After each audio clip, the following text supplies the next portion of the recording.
Hi everyone, welcome to another week of our devotionals from Ecclesiastes. We're going to be in chapter 8 today, starting in verse 10. I saw the wicked brought to their graves, with people processing from the holy place, while those who had lived honestly were neglected in the city. This too is pointless.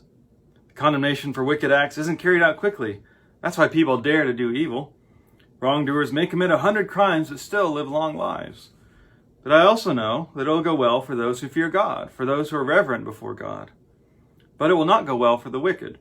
They won't live long at all because they aren't reverent before God.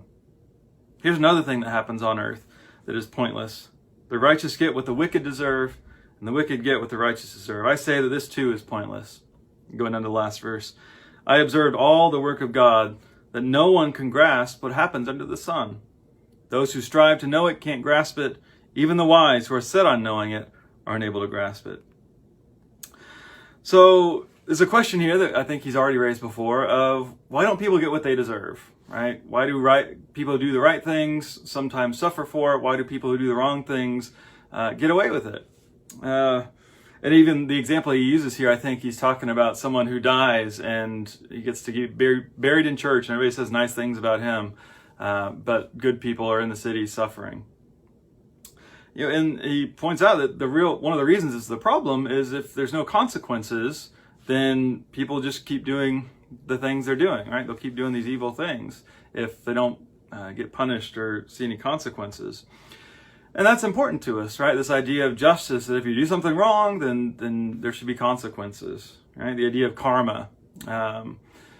It's really simple, right? It makes life simple, but life is not that simple most of the time, right? We can all think of examples of people who clearly aren't doing the right things, but they don't seem to get their comeuppance. In Scripture, right, karma is not really our word, but it does talk about the wrath of God. And what that's really talking about is how God gives us over to our own bad desires. And we can see examples of that, but we can also see times where that doesn't seem to be effective. And so he seems kind of puzzled about this here. He does say it's better to revere God in life. That makes your life better. But he's not really clear how, right? If you remember in Ecclesiastes, there's not really a clear concept of the afterlife. We do have that hope, but I think we still have the question of what about in this life? Can you just do whatever you want and doesn't matter till then? Even the last verse, he's basically saying like, well, we can't figure this all out. There's no way. And so I think what we have to do is live in trust. Trust that living in love, trust that working for justice is worth it.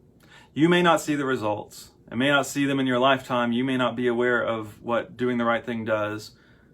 But God sees it. God sees you.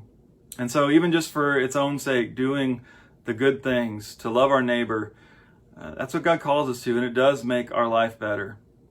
We don't always see the easy solutions to these problems. We don't always see things fixed the way we want, but that's our hope. That's what the way of Jesus teaches us. That it's worth it to do what he calls us to do, and we trust that God will make it right at some point. Blessings, everyone.